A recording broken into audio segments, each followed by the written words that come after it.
भाद्रव बुधवार दिन बुधेई ओषा हे बसे ही दिन सासु बोलोई जे बहु को चाही ओषा आज किलो करिबु नाही सुनी न बहु बोलोई वचन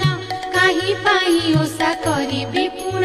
पांच पुत्र मले राजा आज्ञारे ए ओषा करिबि केउ प्रकारे सुनी न सासु बोलोई वचन रखिबे ताकुल बुद्धि बामन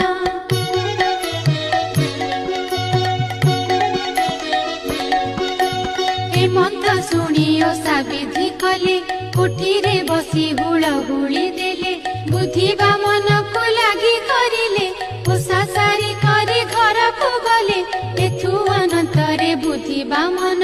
जेउठारे पुत्र पड़िछि पुण सेठारे जाई प्रवेश होई गंडी मुंड जोड़ी देले कनेई फूल पानी देई सिंची उपरे पुत्र माने कहीं उठिले धीरे